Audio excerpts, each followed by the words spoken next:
Cyber Reapers! Hello, Cyber Reapers!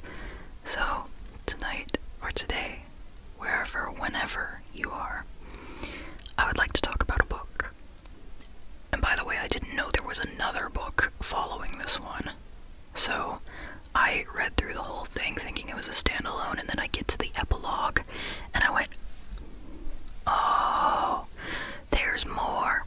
So, just so you know, like, the whole book does wrap up pretty well in of itself. It's its own contained story, but I'm super excited to read the second book. I'm gonna read that right after I finish filming this, because I want to make sure I film this without, like, any of knowledge of the second book, you know? So, yeah. But what is the first book, right? Okay. So today we're going to talk about Wicked Fox by Kat Cho. And this book actually came up on, like, I think a list that was recommended by a library I follow on social media. I don't remember which one, but I'm really glad that they recommended this. I think it was on, like, a list of, like, if you enjoyed K-pop Demon Hunters, try one of these books. And yes, I can see why they put this in here, or in that list. Because it is, I mean, it has a lot of Korean culture. It has, especially, like, supernatural related stuff. There's this romance that's going on that is angsty, like, yeah, Rumi and Jinu. If you're a fan of K-pop Demon Hunters, I do agree this book is a good kind of matches sort of the vibe. So, and don't worry, I'm not just going to use that as a reference for the entire time. I'll explain the book itself, without, like, comparing it to K-pop Demon Hunters, but just so you know, I am a fan of that. So, yeah. Okay, where do I start? So, it's a contemporary book, and it takes place in modern-day Seoul, in South Korea.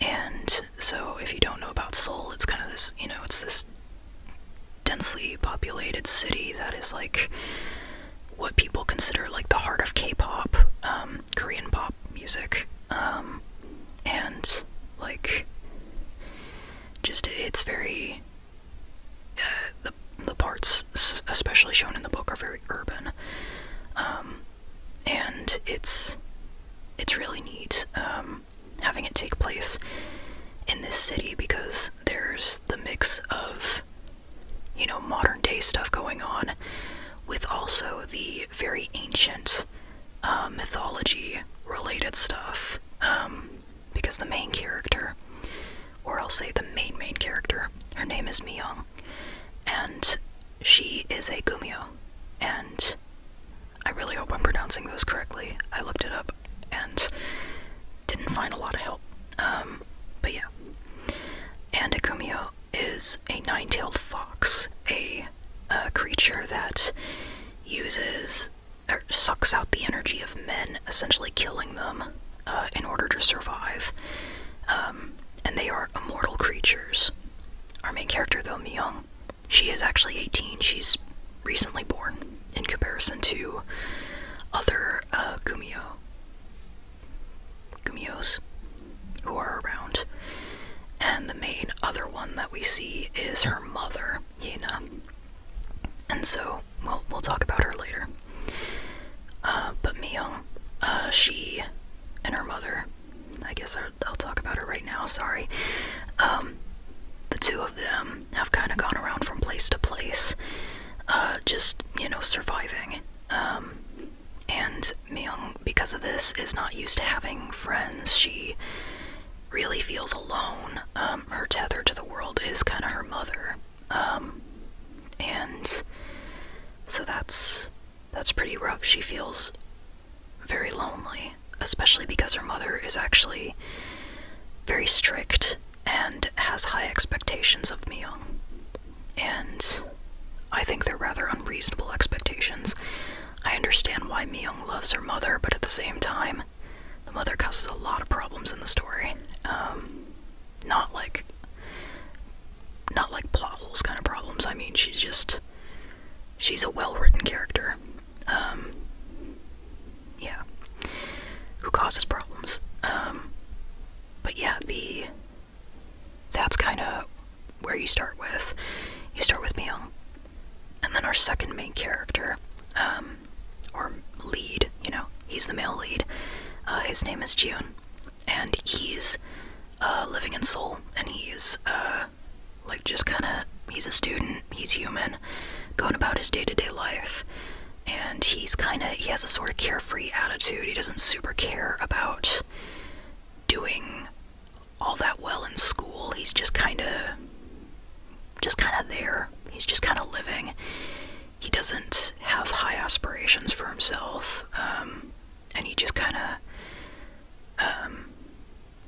he doesn't have a lot of plans for the future. And yeah, at first you kind of think he doesn't care about anything, but he does. So when you pair together Jun, who doesn't seem to care about much, he's very carefree and kind of flippant, with Myung, who is very, she's serious, she's dedicated, she's dutiful. The two of them are a very interesting pair, and I love it. And yes, they are a romantic pair. For a long time, though, it starts in friendship, and there's so much time that is packed in this book. It's so great. There's so much time for their friendship and their romance to really grow, and there's so much angst. And if you are familiar with K-dramas, there's often a time skip that is involved in K-dramas, which both is lovely and irritating, oftentimes, because usually it's a way of having the characters grow apart, the romantic leads grow apart for a while, and then come back together very different, and then realizing that they, in one way or another, even though they're very different, they still love each other. So, in case you're wondering if there's a time skip in this book, just a heads up. It's not a huge time skip, though, just a little bit.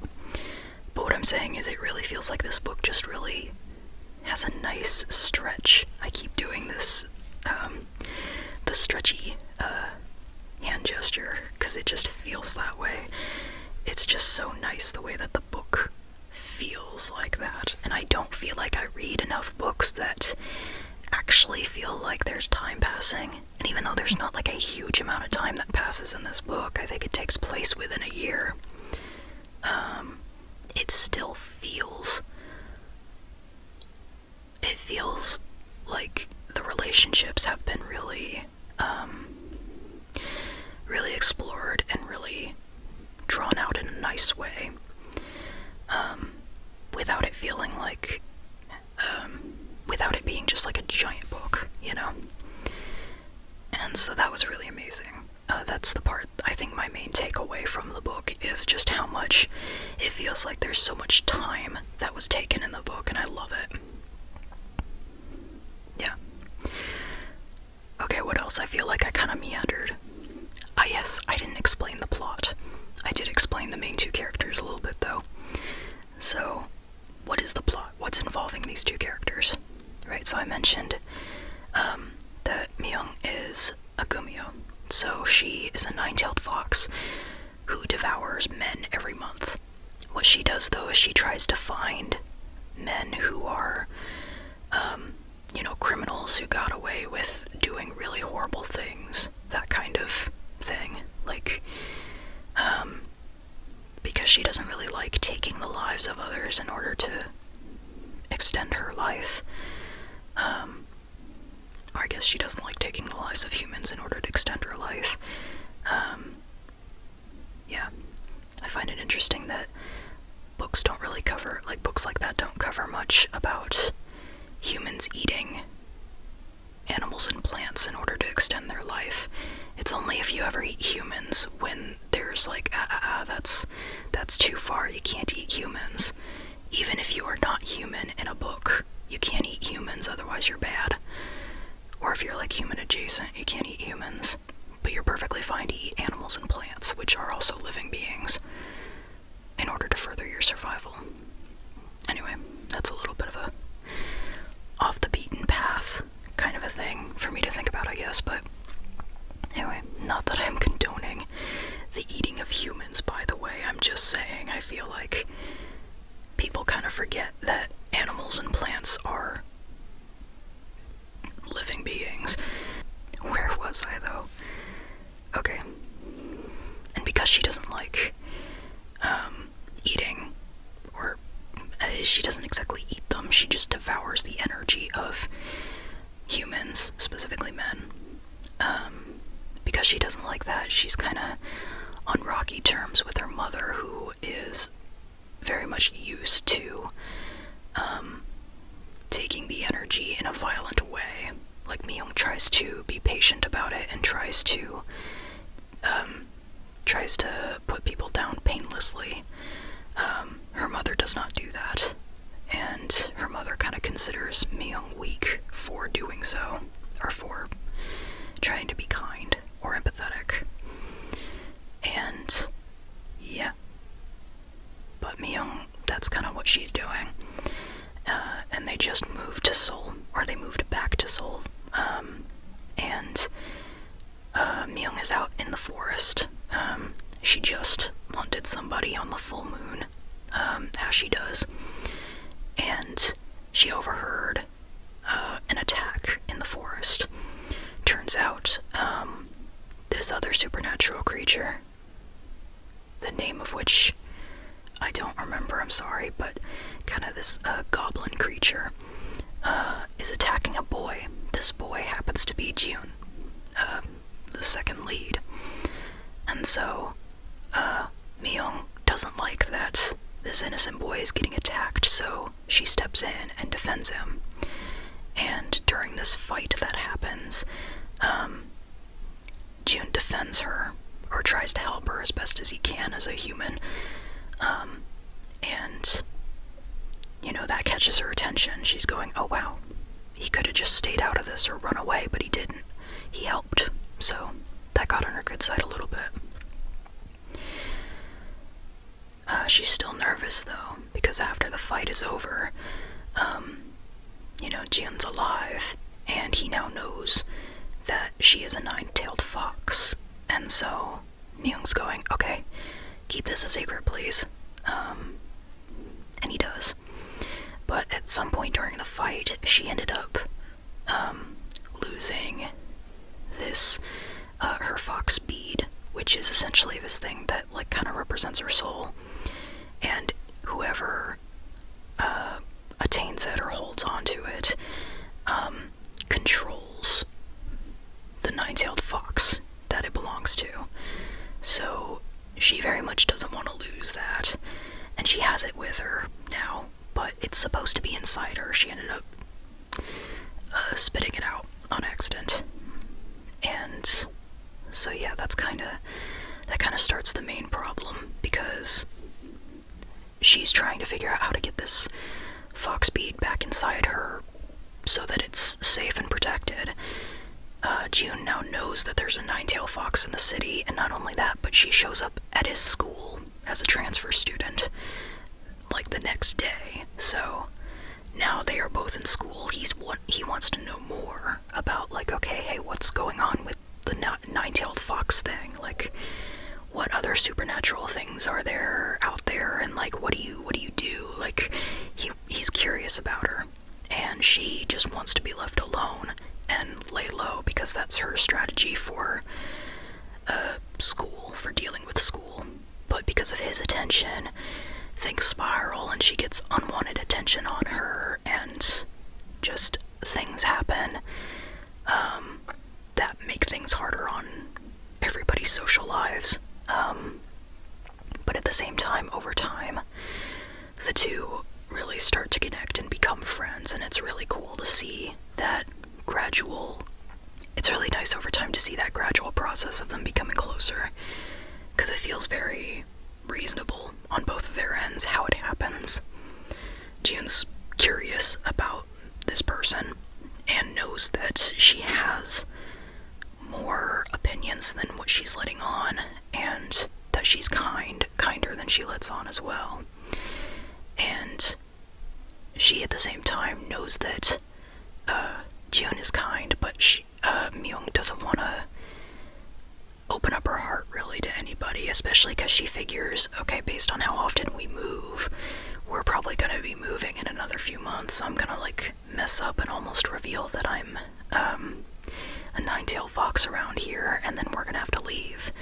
She's been keeping it a secret from her mother that June knows, because if Myung's mother were to figure it out, she would probably not let June stay alive. So that's another secret. There are lots of secrets galore, and the book itself has a lot of reveals that were really well done, in my opinion. And it just builds over time, the tension, the angst, the stakes. It's really neat, because about halfway through the book, there were events halfway through the book that felt like should have been at the end, in the sense of like, I was expecting this level of stakes to be at the end of the book, and it wasn't. It was in the middle of the book, which meant it went, really high up in terms of stakes, and it just kept getting even higher as it got to the end. Now there is, a sort of like down point, because it doesn't entirely just keep going up and up in excitement through the whole book. There's a little bit of like goes up, a little bit of down, and then all the way up to just how intense it could possibly get,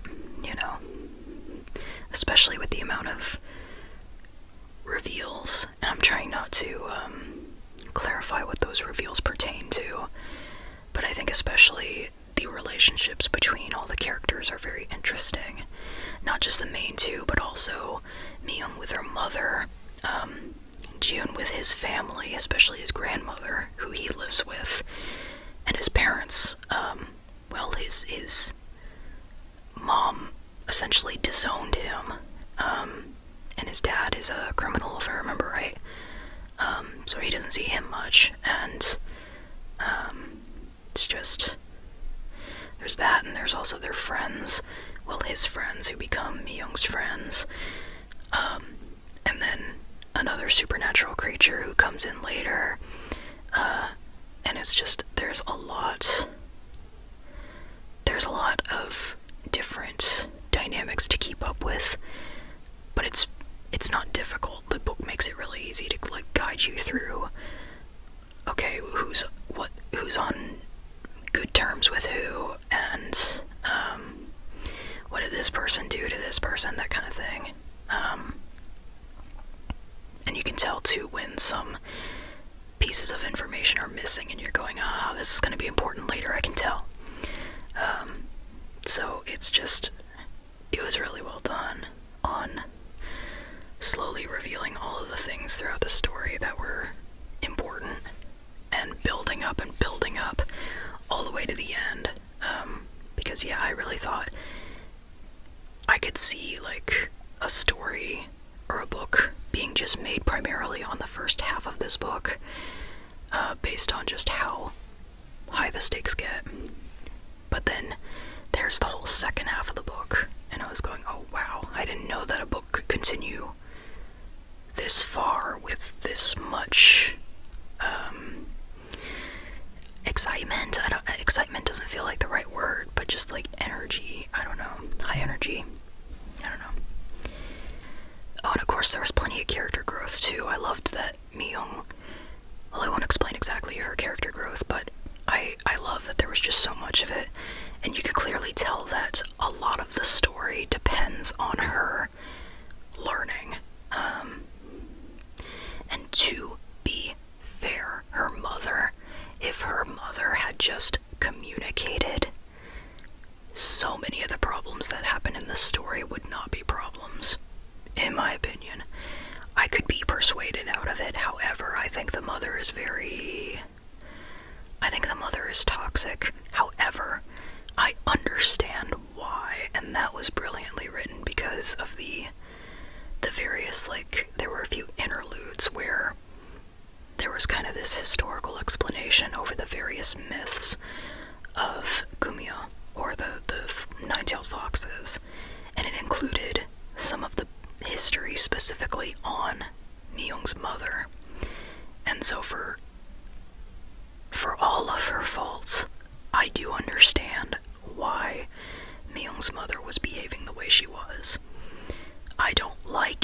However, I understand it, and that I love when characters are like that in books that I read. So, if you're curious about a character like that, I would highly recommend this book. Yeah, not just because of all the, the romance and the supernatural stuff, and also the Korean culture. I haven't even gotten to that yet, really.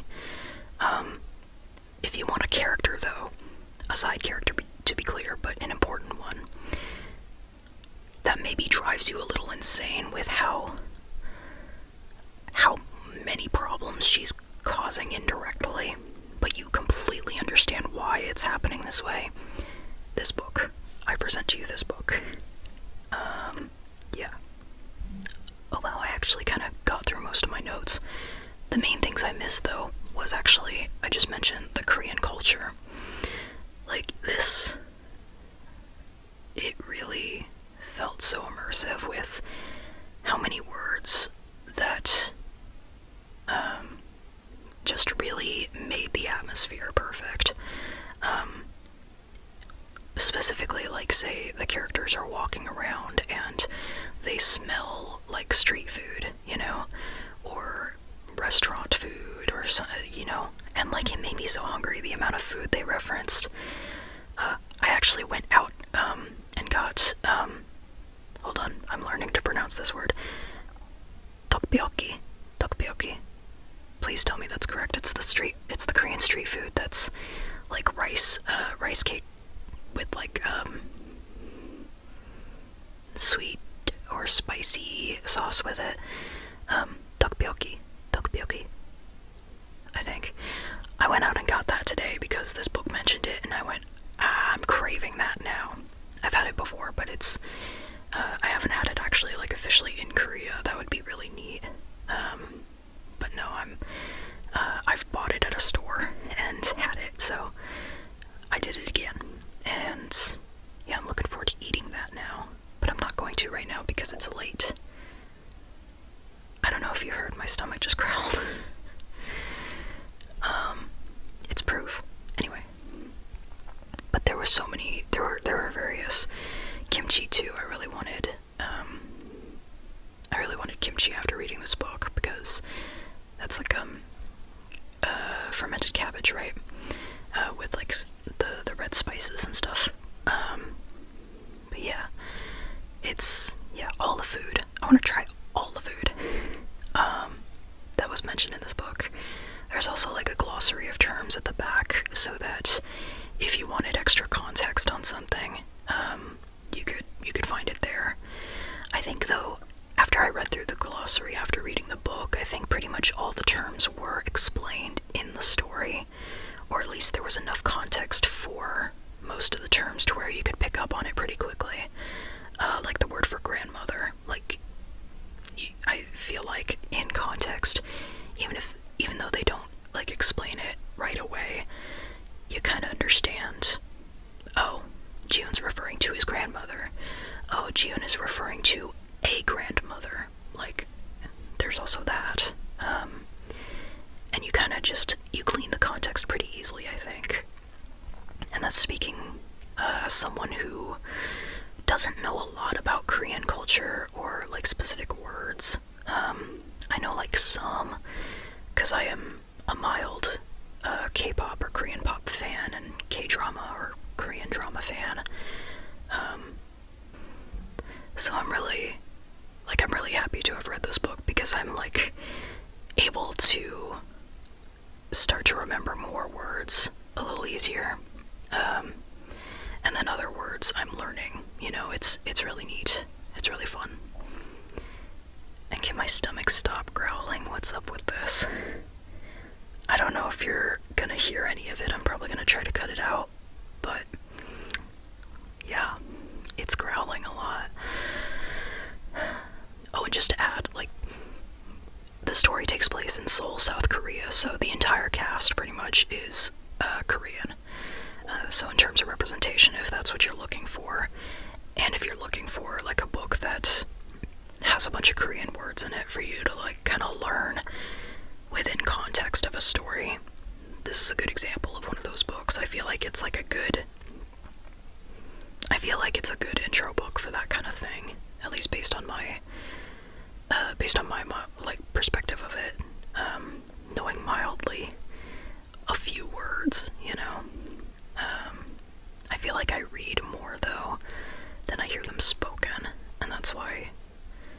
I gotta listen to more. Oh, maybe I'll listen to more audiobooks that are, that have, like, Korean words in them. Or maybe I'll just listen to Wicked Fox, the audiobook. I don't know. That's something for me to think about. Yeah. Thank you so much for listening. You are an awesome listener, especially when it comes to listening to all my ramblings about books and, my daily life and stuff, and my mental state as I'm reading the books, and how the books changed my mental state. It's all interconnected. It all feels great. Yeah. So anyhow, yeah. Alright, I already thanked you, but thank you again, because that's what just came to mind. And wherever you go next, whatever you do next, I hope that it is fun and or relaxing